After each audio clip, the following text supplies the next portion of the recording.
بادشاہ اورنگزیب کو ولیوں کے مطابق یہ غلط فہمی تھی کہ مرنے کے بعد مزاروں میں انہیں زندہ کیا جاتا ہے۔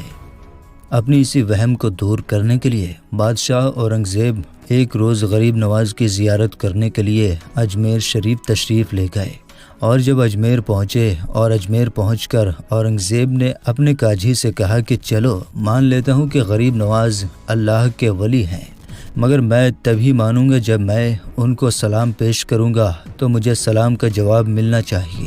اگر میرے سلام کا جواب مجھے نہیں ملا تو میں مزار شریف کو توڑ دوں گا۔ تو اورنگزیب عالمگیر جب مزار پر پہنچے اور حاضری دی اور وہاں پر ایک ادنا سا شخص بیٹھا ہوا تھا، وہ شخص انتظار کر رہا تھا۔ تو بادشاہ اورنگزیب نے اس شخص سے پوچھا، اے شخص کیا معاملہ ہے؟ تم یہاں پر کیوں بیٹھے ہو اور تم پریشان کیوں لگ رہے ہو؟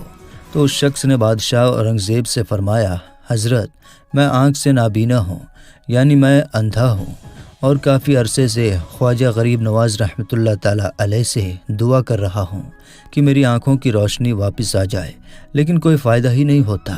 میں کافی عرصے سے یہاں حاضری دے رہا ہوں اور رو رو کر دعا کرتا ہوں کہ اللہ تعالیٰ اپنے اس ولی کے صدقے میری آنکھوں کی روشنی مجھے عطا کر دے، مگر آج تک مجھے کوئی فائدہ نہیں ہوا، یعنی میری آج تک کوئی حاضری اور دعا قبول نہیں ہوئی۔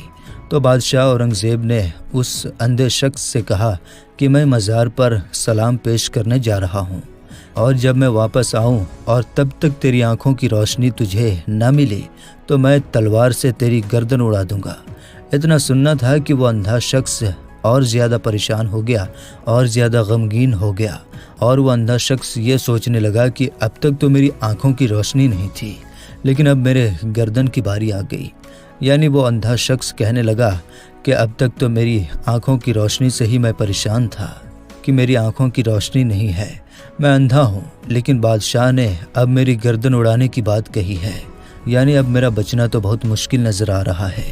پھر اس اندھے شخص نے زور زور سے رو رو کر اور تڑپ تڑپ کر خواجہ غریب نواز سے فریاد کرنے لگا، اور جب بادشاہ اورنگزیب نے خواجہ غریب نواز کو سلام پیش کیا، یعنی جب بادشاہ اورنگزیب مزار کے پاس گیا اور مزار کے پاس جا کر اس نے سلام عرض کیا تو مزار میں سے کوئی جواب نہیں ملا۔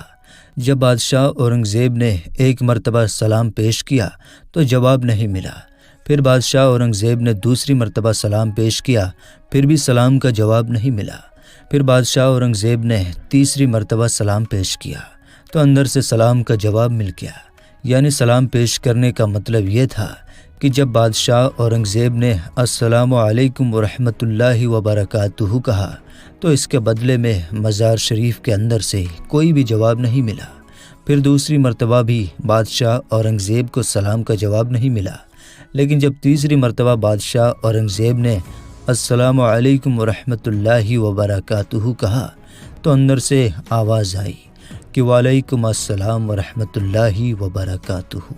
پھر مزار شریف سے آواز آتی ہے، اے بادشاہ اورنگزیب دوبارہ ایسی ضد نہ کرنا، کیونکہ تمہاری ضد کی وجہ سے میں اس اندھے آدمی کی آنکھوں کی روشنی لینے عرش الہی پر گیا تھا، سبحان اللہ، اور اسی وجہ سے تمہارے سلام کے جواب دینے میں دیر ہو گئی، سبحان اللہ۔ خواجہ غریب نواز کی کرامت تو دیکھیے کہ بادشاہ اورنگزیب رحمۃ اللہ تعالیٰ علیہ خود ایک اللہ کے ولی بن گئے۔ اللہ اکبر۔ میرے دوستو، یہ شان ہوتی ہے اللہ کے ولیوں کے۔